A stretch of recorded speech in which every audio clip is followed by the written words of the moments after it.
They gave us an impossible choice. Admiral Kalin stood on the command deck of the fleet carrier Resilience, a ghost, in a cavern of holographic light.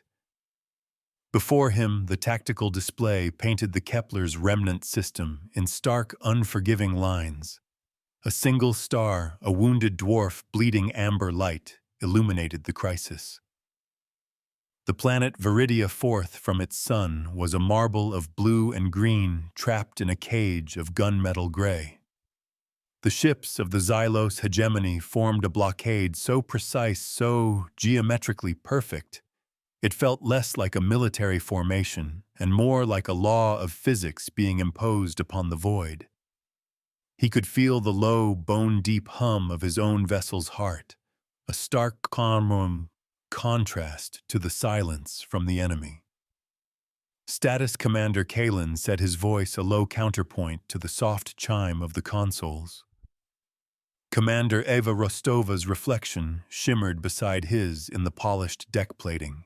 Her face was a mask of professional calm, but her knuckles were white where she gripped the edge of her station. No change, Admiral. The hegemony fleet holds its position. Their ultimatum stands. She gestured to a crimson overlay projected in the center of the room. A countdown timer pulsed with silent menace: 26 standard hours, 47 minutes, 11 seconds. Below it the terms scrolled in an endless sterile loop. Surrender all planetary assets except the collar of hegemony, or face systemic purification.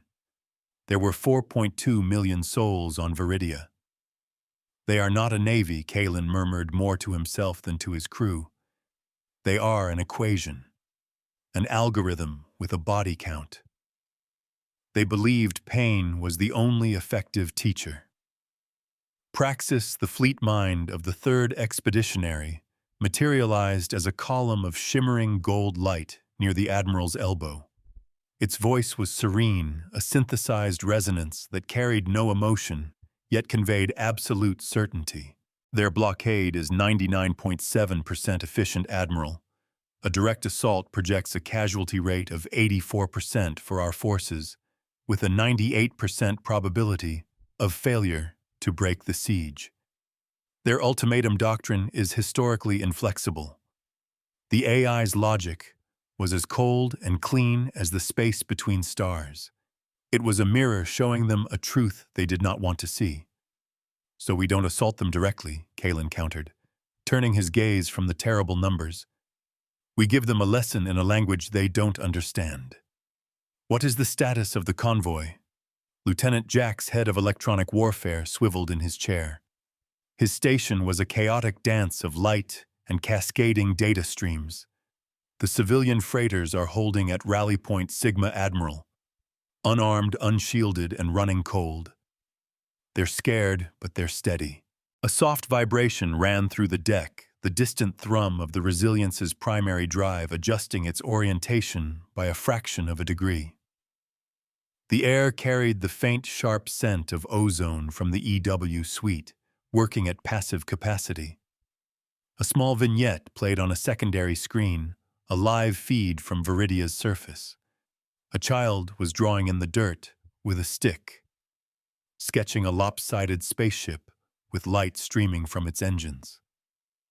Her mother watched from the doorway of a small habitation dome, her arms wrapped around herself, her eyes fixed on the sky where the Xylos ships hung like sharpened points of darkness. Kalin watched the scene for a moment, the stakes made small and intensely personal. This was not about territory or resources. It was about that child's right to keep drawing in the dirt. We would not let them write this ledger. Praxis run the final simulations for Project Lattice. Kalin ordered, his voice firm. I want every variable accounted for. Energy budgets, thermal bloom signal reflection, decay rates. Everything. The golden column that was Praxis pulsed once. Simulations running. However, my calculus remains unchanged. The energy expenditure required to sustain the lattice for the projected duration of the breakout attempt will leave our fleet's weapon capacitors at less than 17%. If the Xylos detect the deception and press the attack, we will be functionally defenseless. The AI was not arguing.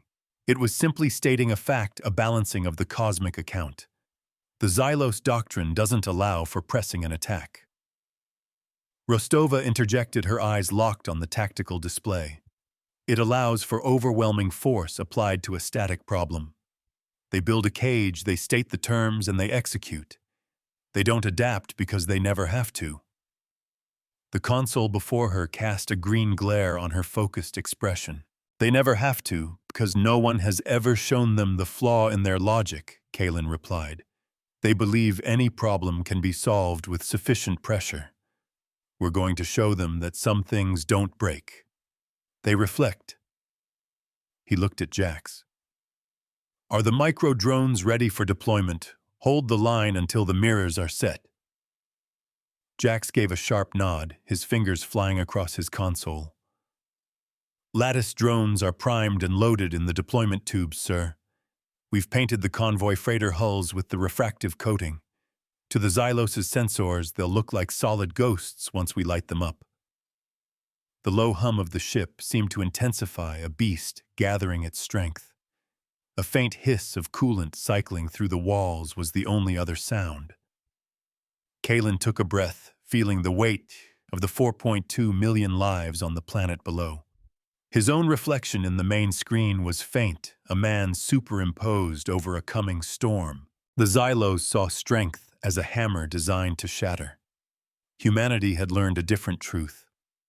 True strength was a lens capable of focusing light into a tool, a message, or if necessary, a fire. Their ultimatum is built on the certainty that we will choose between two forms of death. Kalen said, his voice resonating across the quiet bridge. The death of our people or the death of our principles. Hegemony's choice was no choice at all. Praxis's light column shimmered. The core assumption of their doctrine is that their target perceives the choice as binary. Obey or be destroyed. It is a powerful psychological tool. It's a bully's threat in a schoolyard the size of a solar system, Rostova countered, her tone sharp as chipped steel. The faint scent of recycled air mixed with the tang of hot electronics from her overloaded console. Exactly, Kalen agreed. And the only way to answer a bully is to refuse to play their game. We're not choosing A or B. We are introducing variable C.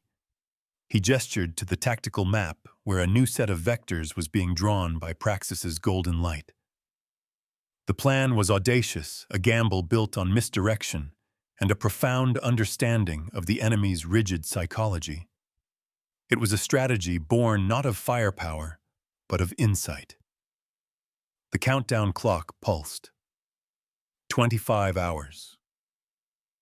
12 minutes 02 seconds. Every passing moment felt like a grain of sand falling in an hourglass that contained a world. Kalen felt the familiar thrum of the ship's systems through the soles of his boots, a steady heartbeat in the belly of the beast. We would teach them a new kind of math. The Xylos fleet is performing a sensor sweep. Admiral Jax called out, his voice tight. High-energy pulse, wide spectrum. They're checking for any ship movements, any attempt to run the blockade. Let them, Kalen said calmly. Praxis. Are we leaving a shadow they can see? Our emissions profile is that of a fleet at passive standby. The AI confirmed. Heat sinks are nominal. Drive fields are stable. We are for all intents and purposes a rock in the darkness. The convoy remains cold and silent behind the system's primary moon.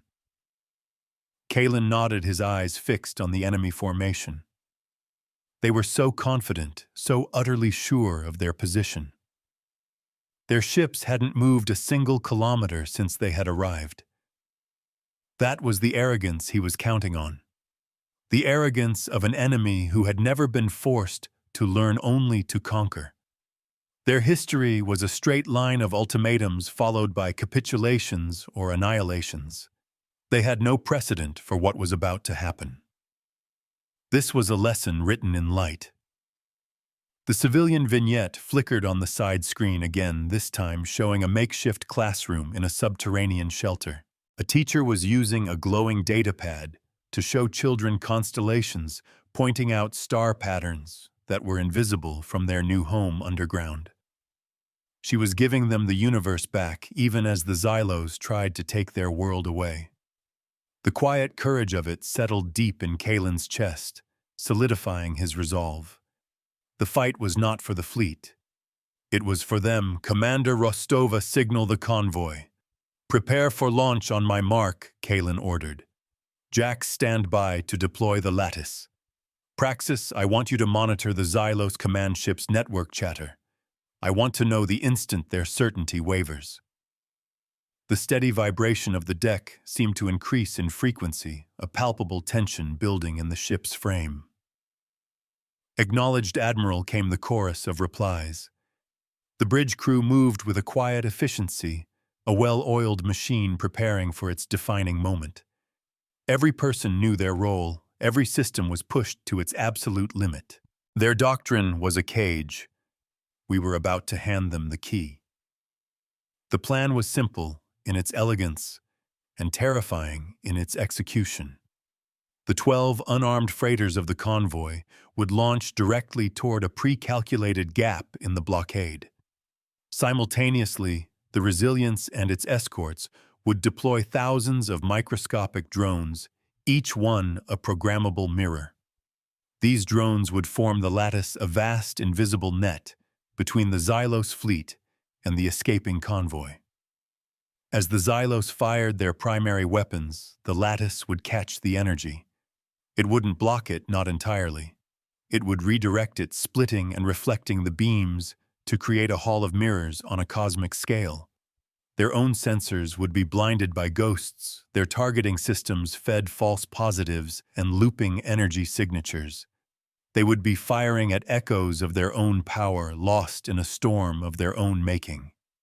It was a strategy of turning strength into weakness. A single moment would decide the balance. Admiral Praxis stated, its golden form unwavering. The Xylos have initiated another sensor pulse. It is significantly more powerful than the previous one. They may be searching for anomalies with greater scrutiny. Kalen's eyes narrowed. Are they focused on any particular vector? Negative. Jax reported, his fingers a blur over his console. It's a system-wide sweep. Arrogant, but thorough. They're still not expecting a challenge, just cataloging their cage. The air on the bridge grew warmer, thick with the heat of processing cores working at their peak. It doesn't matter, Kalen said. Our plan doesn't rely on them not looking. It relies on them not believing what they see. He looked at Rostova. Commander, on my mark. He waited, letting the seconds stretch. The enemy's pulse wave washed over their position, a ghostly tide of energy that left no trace. They were still just a rock in the darkness. He let the silence hold for another 10 seconds, a moment of profound calm before the storm. The countdown showed 24 hours, 02 minutes, 50 seconds. Mark. The ledger opens with a single act of defiance. On the tactical display, 12 tiny green icons detached from the shadow of Viridia's moon. The convoy was away. They moved slowly at first, accelerating on a smooth, constant burn, a school of tiny fish swimming toward a net full of sharks. For a full minute there was no reaction from the Xylos. The gray icons of their fleet remained static, unmoving. They were watching, calculating their rigid doctrine, processing this new, unexpected variable. They see them, Jax said, his voice hushed with anticipation. Multiple Xylos ships are turning to acquire targeting locks. Energy signatures are spiking across their line. Hold deployment of the lattice, Kalen ordered. The command was counterintuitive, and a ripple of tension crossed the bridge. Let them commit. Let them be sure of what they're seeing. The heat from the command consoles was a palpable wave against his face. On the main screen, lines of angry red light began to connect the Xylos ships to the helpless freighters. Targeting solutions were being calculated. Weapon ports were opening. The Xylos were preparing to swat a fly with a sledgehammer. It was exactly what he expected. The bully was raising his fist. Now we reflect their power back at them. Deploy the lattice, Kalen said, his voice cutting through the tension. Full array. From the Resilience and her 2 escort cruisers, clouds of microscopic drones blossomed into the void. They were invisible to the naked eye, a fine dust of hyper-advanced technology, spreading silently across millions of kilometers of space. They arranged themselves in a pre-programmed, multi-layered parabolic field, a masterpiece of engineering and electronic warfare. Lattice is active. Jax confirmed his display, now a storm of shimmering blue light. Field integrity is at 100%. We are ready to receive. The first Xylos volley came a moment later. It was not a tentative probe. It was a statement of overwhelming force. Dozens of brilliant lances of particle energy, crackling beams of coherent plasma, and kinetic slugs moving at a measurable fraction of light speed converged on the space occupied by the convoy. It was enough firepower to crack a moon. The universe does not forgive arrogance. But the volley never arrived. As the beams of raw destruction hit the invisible field of the lattice, reality itself seemed to fold. The particle lances were not stopped. They were bent. The plasma beams were not blocked. They were split into 1,000 lesser copies. The sensor data feeding back to the Xylos fleet dissolved into chaos. Their screens, once showing a dozen clear targets, were now flooded with 10,000 phantom signatures, each one screaming with the energy of a direct hit. We have total sensor blindness across their forward line. Jax shouted, a grin spreading across his face. They're firing at ghosts. Their own return signals are painting false targets all over their boards. The Xylos fleet, for the first time in its recorded history, hesitated. Ships that had been firing in perfect unison now fired erratically, some targeting empty space, others targeting the reflections of their own sister ships. Their perfect rigid formation began to fray at the edges as their doctrine failed to compute a scenario where their own strength was the weapon used against them. The low hum of the Resilience felt like a growl of satisfaction. A tally is not just about numbers, it is about consequence. The convoy is passing through the effective range of their primary weapons, Rostova reported, her voice tight with controlled excitement. They are taking no fire. The lattice is holding. The air on the bridge was electric, the scent of ozone sharp and clean. On the main screen, the 12 small green icons sailed through a storm of redirected energy, a maelstrom of light and fury that never touched them.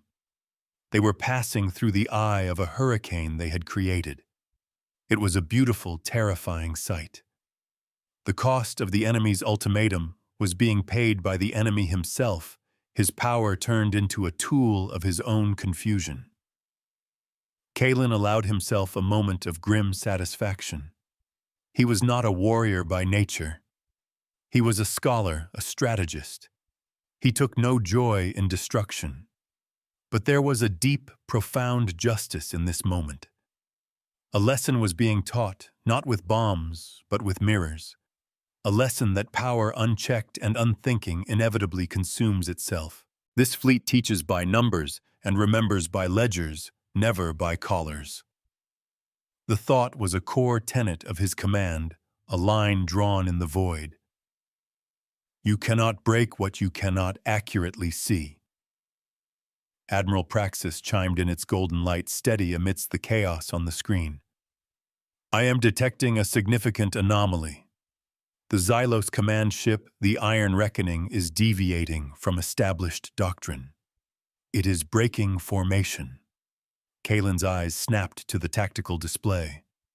Sure enough, the largest of the gray icons, the enemy flagship, was pulling away from the disorganized firing line. It was ignoring the phantom signatures and was now burning hard on a direct intercept course for the real convoy, which was just beginning to clear the lattice's protective field. How Rostova demanded, "Our sensor ghosts are perfect. There's no way they could have a clean lock." "They do not have a clean lock," Praxis stated. "Their targeting resolution is less than 12%. They are firing blind, but they have correctly deduced the convoy's escape vector. The Xylos commander is acting illogically, driven by frustration." The faint vibration of the deck plating shifted as the resilience began to pivot, matching the enemy's new vector. This was the escalation. The plan-changing moment. The bully, having swung and missed, was now simply charging forward, enraged and unthinking. Brace for the cost of this lesson. He's sacrificing the integrity of his blockade for a single punitive strike. Kalen analyzed, his mind racing. He can't stand being made a fool of. His pride is overriding his doctrine. "The convoy is still minutes away from being clear," Jax warned. "That flagship is faster than them. It will close the distance before they can reach the asteroid field and go to FTL." The cost of their victory was now becoming clear. They had saved the convoy from the fleet, but they had enraged its commander. A wounded animal was often the most dangerous. One of the lattice drone clusters flared and died, overloaded by a concentrated burst of energy. A small, tangible price was paid. The system shuddered, a minor energy cascade that made the lights flicker for a second. "Praxis, what are our options?" Kalen asked, his voice dangerously calm. "Option 1. We can retract the lattice and engage the flagship directly. Probability of success is 41%, with heavy damage to the resilience expected. Option 2. We can sacrifice the convoy. Option 3. The AI paused, its light column seeming to dim for a fraction of a second, requires a reinterpretation of the mission's ethical parameters. The account is not yet settled." Kalen understood immediately. Praxis was suggesting they use the lattice not just as a shield, but as a weapon. They could focus all the reflected energy from the Xylos fleet into a single concentrated beam and fire it at the pursuing flagship. It would be a killing blow delivered with the enemy's own power. It would also be a violation of their core principle: teach first, fight if forced. They had not been directly fired upon yet. "We are not them, Praxis," Kalen said softly, but with a spine of iron. "We will not become the monster to defeat it." The suit he wore felt suddenly tight, its internal heartbeat monitor a steady rhythm against his ribs. He turned to Rostova. "Commander, I want our own ships to move. Bring us between the convoy and that flagship. We will become the shield." "Admiral, our weapon capacitors are still drained from the lattice deployment," Rostova reminded him, her voice strained. "We can't fight it." "We won't have to fight it," Kalen said, a new strategy blooming in his mind. "We just have to hold its attention." He looked at Jax. "Can you reconfigure a section of the lattice? I don't want to reflect energy. I want to reflect an image. A very specific image. Open a new page in this book of war." Jax's eyes widened as he understood. "You want to project our signature, make them think we're somewhere we're not." "Precisely. I want you to project an image of the Resilience full scale directly in front of their flagship. Put it right in his path. Let's see how his doctrine handles a head-on confrontation he wasn't expecting." It was a bluff, a grand piece of theater on a stage of empty space. The coolant hiss from the walls seemed louder now, as if the ship itself was holding its breath. "It is a high-risk maneuver," Admiral Praxis noted. If they call our bluff and fire, we will not have time to move the real ship out of the way of the blast radius. They won't fire, Kalen said, with a confidence he didn't entirely feel. Not without certainty.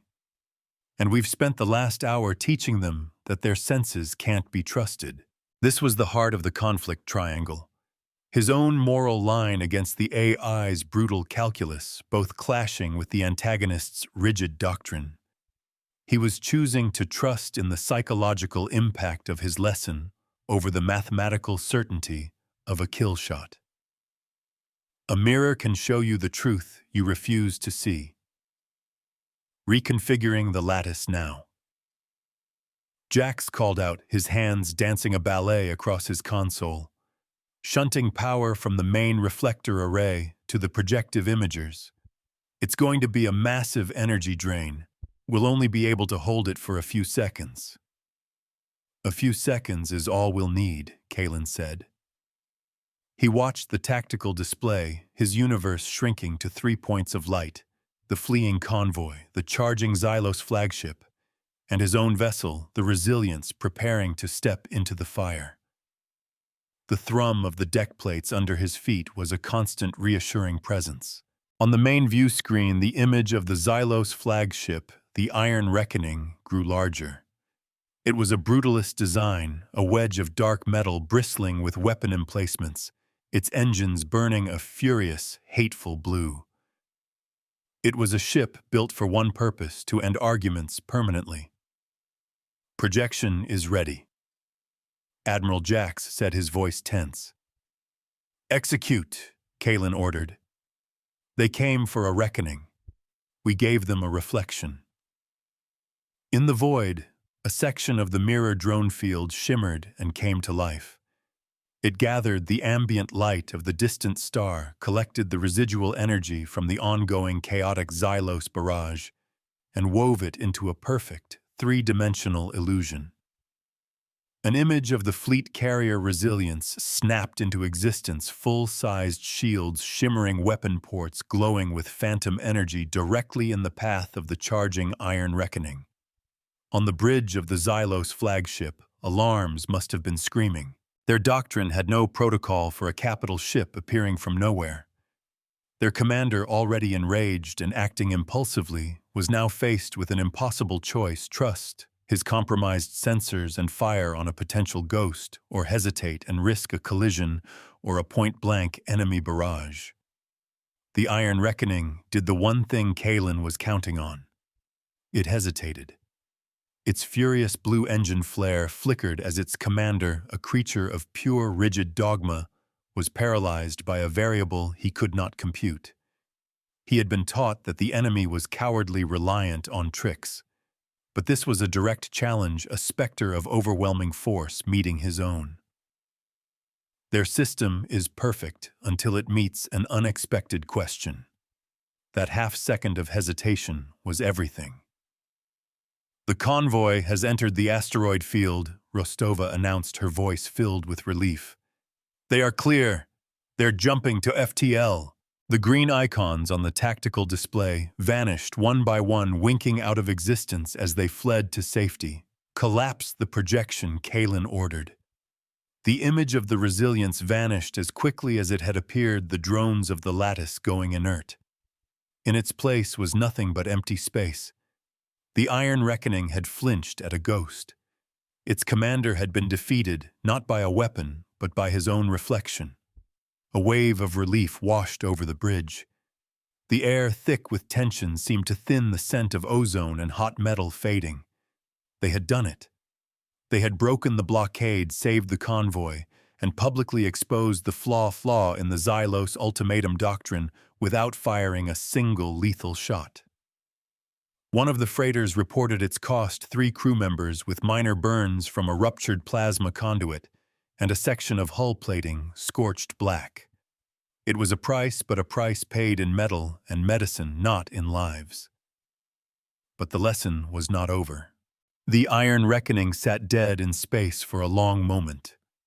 Then its energy signature began to spike, climbing to a level far beyond anything they had seen before. It was a spike of pure, unrestrained rage. Admiral Jax warned, his voice low and dangerous. The flagship is rerouting all primary power to its main weapon. It's a spinal particle lance. They're going to fire on Viridia. The relief on the bridge vanished, replaced by a cold dread. They had saved the convoy, but in doing so, they had pushed the Xylos commander past reason. He was going to punish the planet for his own humiliation. The ultimatum clock was still ticking, but the commander was breaking his own rules. His doctrine has failed him, so he is resorting to pure spite. Kalen said, his voice cold as the void. He is demonstrating the final bankrupt principle of the bully. If I cannot have it, no one can. Praxis spoke, its golden light pulsing with urgency. Admiral, the weapon is charging. At this range, there is no defense. The planetary shields will not hold against a direct strike of that magnitude. The first shot will sterilize the continent of the capital city. They would not be allowed to erase their mistakes. Kalen stood before the main view screen, watching the enemy ship gather its terrible power. The light from its forward emitter was a growing star of malevolent energy. He had tried to teach. He had tried to show them a better way, a way of strength that was not based on cruelty. He had offered a lesson in mirrors, and the Xylos commander had chosen to smash the glass rather than look at his own face. The conflict triangle had reached its tipping point. His morality had been met with nihilistic rage. The AI's calculus was now screaming that millions were about to die. And the antagonist's doctrine had collapsed into a final, murderous tantrum. The time for teaching was over. The time for consequences had begun. He had wanted to avoid this. He had built his entire strategy around it. But the choice was no longer his. The Xylos commander had made his choice. Now Kalen had to make his. A profound, cold stillness settled over him. His arc from restraint to decisiveness was reaching its conclusion. He turned to his crew. His voice did not need to be raised. It carried the weight of absolute finality. Praxis. You mentioned a third option. The ledger must be balanced. The ethical parameters have been reevaluated in light of the imminent, unprovoked massacre of a civilian population. The AI stated, its voice devoid of its usual serenity. There was a new edge to it, something cold and sharp. Option 3 is now viable. Target the Iron Reckoning, Kalen commanded. Use the lattice, all of it. Gather every stray watt of energy from their fleet's panicked, useless barrage. Take their chaos, take their anger, take their power, and return it to them. Settle this account. Admiral Rostova asked, her eyes wide. This was a line they had never crossed. He is holding 4.2 million lives hostage to his own pride. Kalen said, his gaze locked on the charging enemy weapon. We will not negotiate with that. We will not abide it. We will end it. The thrumming of the ship felt different now. Not a heartbeat, but the drawing of a bowstring.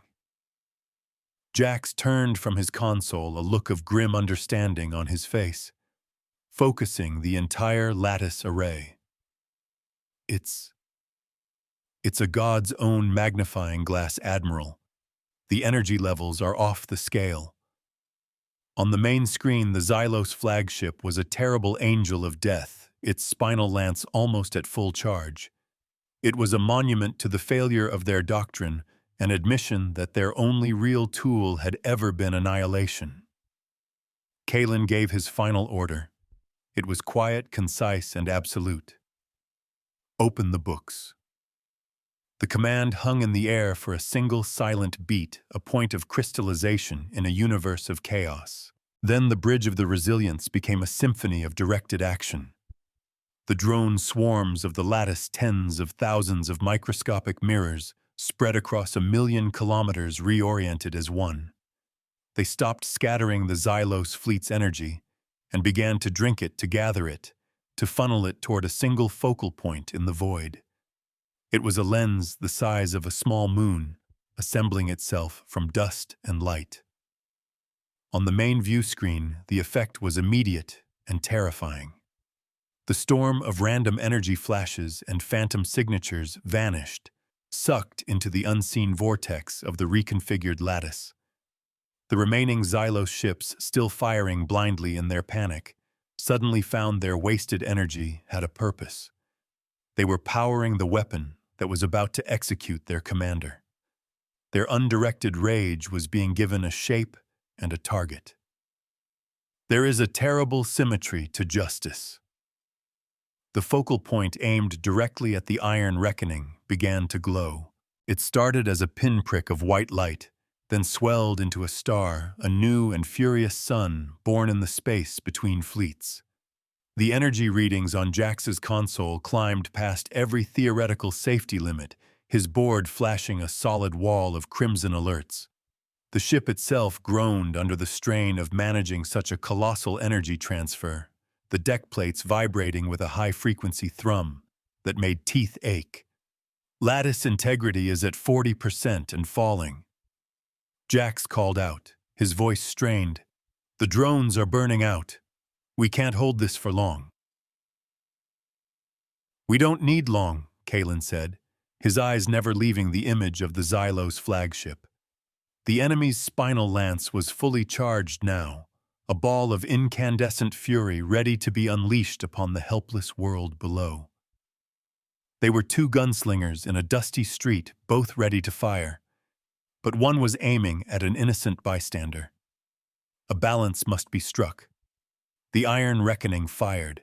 A solid spear of coherent particles, brighter than the system's own star, erupted from its prow and shot toward the green and blue marble of Viridia. At the exact same instant, the lattice released its stolen power. A beam of pure white-hot consequence, a river of the Xylos' own redirected fury lanced across the darkness and struck the flagship amidships. The universe held its breath.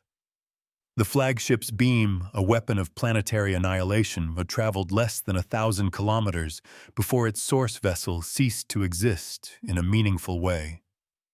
The lattice's focused blast did not make the Iron Reckoning explode in a conventional sense.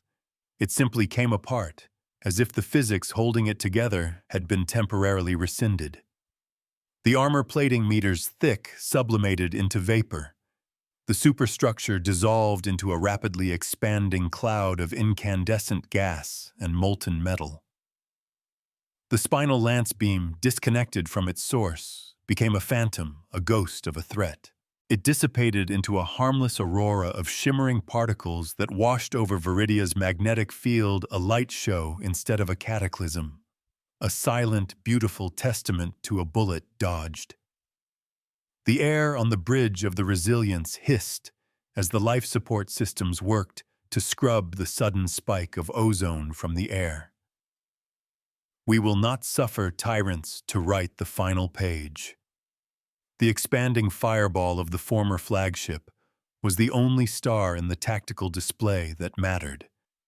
The remaining 91 ships of the Xylos hegemony fleet went silent. Their weapons ceased firing. Their chaotic vectors stabilized. They simply floated their gunmetal gray hulls, catching the dying light of their commander's funeral pyre.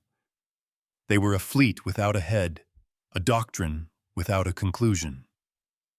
The Xylos fleet has ceased all hostile action, Rostova reported, her voice a mixture of awe and shock. They are holding their positions. It's like they're frozen. The cost of this victory was tallied by Praxis, its golden light seeming somber. 38% of the lattice drone swarm was destroyed in the energy release. The Resilience is reporting multiple microfractures in the primary capacitor conduits from the energy backlash. Power to non-essential systems is being rerouted. We are running at 72% efficiency. The numbers were a cold, hard reminder that even a righteous act has a price. The deck plating gave a final shuddering groan and then settled. Kalen felt the weight of his decision settle upon him. He had taken a life. Or rather, he had handed a commander the weapon of his own suicide. He had not wanted this, but he had accepted the necessity of it. His arc was complete. He had held the line with restraint, and when that failed, he had met decisive force with decisive righteous consequence. Their silence is the sound of a doctrine breaking. A new mystery now presented itself. What would the rest of the fleet do? Would a new commander take charge and resume the attack out of vengeance? Would they retreat in disarray, or would they finally be ready to learn? Kalen watched the frozen ships on the screen, seeing not an enemy, but an audience. The first lesson was over. The final exam was about to begin. Praxis, Kalen said, his voice quiet but clear. Open a wide-beam channel to the entire Xylos fleet. No encryption. I want the people on Viridia to hear this too. Channel open, Admiral, the AI confirmed. On a side screen, a new civilian vignette appeared. On the surface of Viridia, people were emerging from their shelters, their faces turned to the sky. The faint, beautiful aurora of the dissipated death beam was fading above them. They were looking at the heavens, not with fear, but with a dawning fragile hope. A young man helped an older woman to her feet, and she pointed a trembling finger at the spot where the hegemony flagship had been. There was nothing there now but a memory of fire. This is the moment the future is decided. Kalen stepped forward, his boots making a soft sound on the polished deck. The glare from the tactical display illuminated his face, carving it in lines of light and shadow. He was no longer just an admiral. He was a teacher standing before a class that had been violently awakened. This is Admiral Kalen of the 3rd Expeditionary Fleet. You have just witnessed the failure of your ultimatum doctrine. His voice was calm, measured, carrying not the triumph of a victor, but the grim authority of a physician stating a diagnosis. Your commander chose to answer a lesson in strategy with an act of spite. He chose to murder millions rather than admit a flaw in his logic. He held his own weapon, and he pulled his own trigger.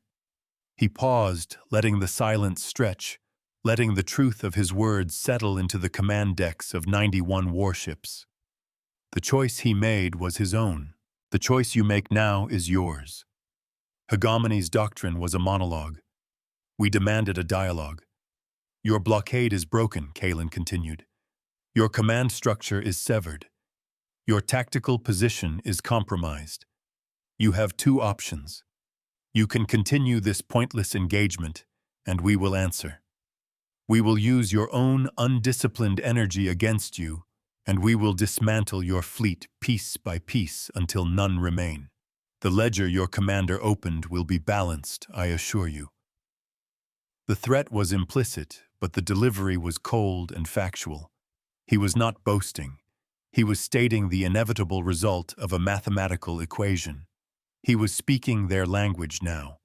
Or he said, his tone softening almost imperceptibly, you can choose a different path. Power down your weapon systems. Open your ledgers to public audit.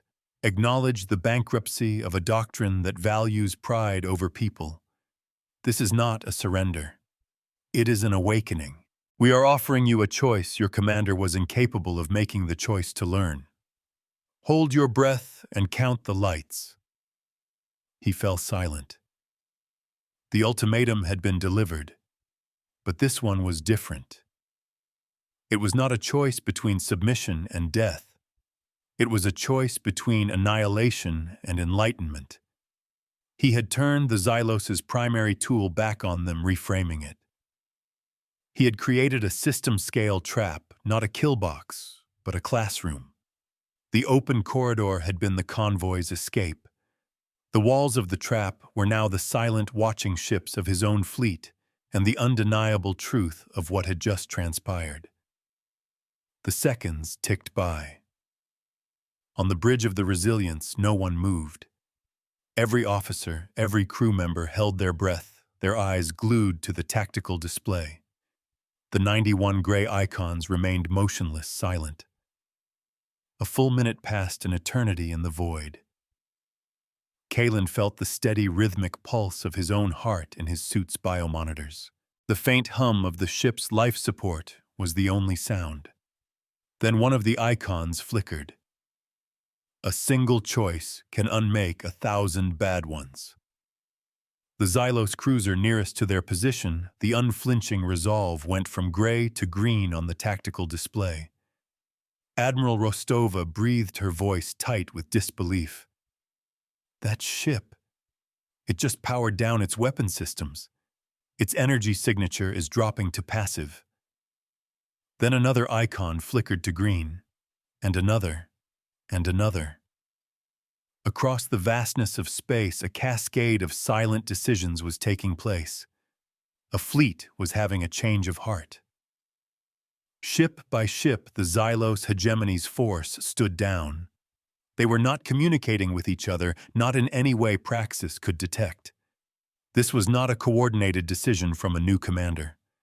It was a series of individual choices, a fleet-wide epidemic of sanity. Within 3 minutes, 87 of the 91 ships had powered down their weapons. They floated peacefully, their threat extinguished, their purpose in the system now entirely changed. They were no longer a cage. They were a captive audience. A lesson once learned cannot be unlearned. 4 ships remained their icons, a stubborn, defiant gray. They were clustered together, a small knot of resistance in a sea of peaceful green. The remaining 4 ships are hailing us. Jax reported, his voice cautious. A single commander speaking for the group.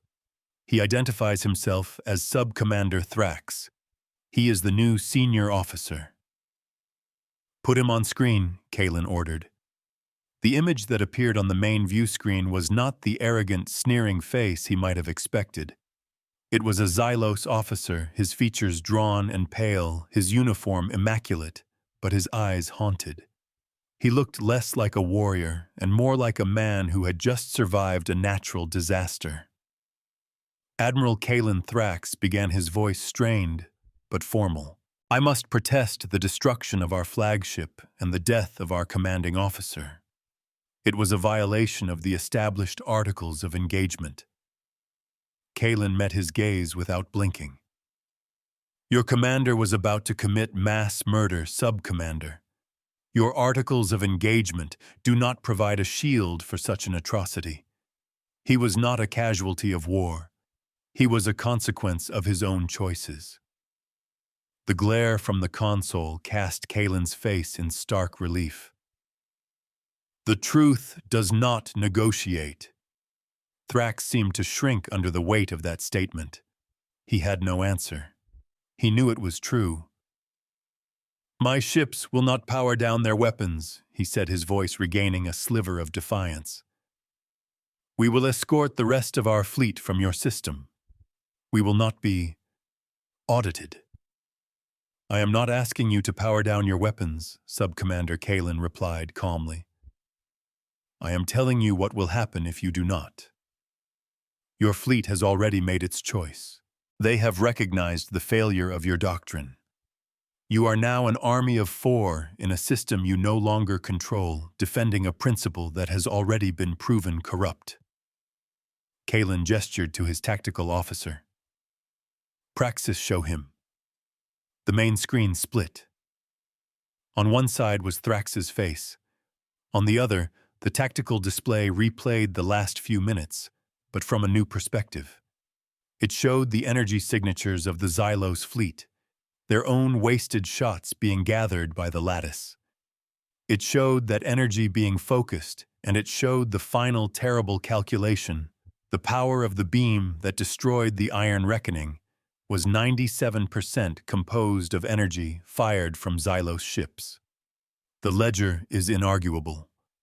Sub-Commander Thrax stared at the data, his defiance crumbling into ash. The evidence was irrefutable, a perfect accounting of his commander's folly. He had been destroyed by his own fleet's power. There was no protest to be made. There was no honor to be salvaged. There was only the cold, hard math. Your commander's final act was to turn your own weapons against himself, Kalen said, his voice softening, not with pity, but with the finality of a closing door. The choice is yours, sub-commander. You can follow his path into oblivion, or you can lead your people home. Kalen fell silent, letting the sub-commander stand alone with his choice, the reflection of his own fleet's failure playing out before his eyes. The low hum of the Resilience was the only sound a patient waiting power. A mirror forces a decision. For a long, agonizing moment, Thrax did nothing. He simply stared at the screen, at the ghost of his own fleet's fire being used to execute its master. Then he closed his eyes, a flicker of profound weariness crossing his face. When he opened them again, they were clear. He had made his choice. Power down weapons, he said, his voice rough, not to Kalen, but to his own crew. All ships. Transmit our active logs and engine diagnostics for audit. We are going home. The last 4 gray icons on the tactical display flickered and turned green. The confrontation was over. The siege of Viridia was broken. A profound sense of quiet descended on the bridge of the Resilience. It was not the quiet of tension, but the quiet of resolution. The quiet of a storm that has passed. A new alert chimed, soft and respectful. The Xylos hegemony's ultimatum doctrine was stricken from their public registers, its enforcement privileges permanently rescinded. The change rippled through the Galactic comms network, an institutional precedent set in the cold light of undeniable fact. The lesson had been received, recorded, and ratified into law. Kalen turned away from the screen, the adrenaline of the last few hours finally leaving him. He felt the deep, bone-weary exhaustion of a man who had carried the weight of a world on his shoulders and had not buckled. He looked out at the starfield, at the distant amber light of Kepler's remnant, and at the 91 green lights that represented a choice made a future changed. The remaining mirror arrays of the lattice no longer needed cooled from their incandescent fury to a silent, passive pewter. He had held a mirror up to an empire, and they had at last looked into it. They had not come here to be conquerors or destroyers. They had come to offer a choice, to teach a lesson written in numbers and consequences. Today, the class had, however, reluctantly graduated. The cost of their education had been high, but the cost of their ignorance would have been infinitely higher. The universe does not suffer a vacuum of meaning. It demands a reckoning.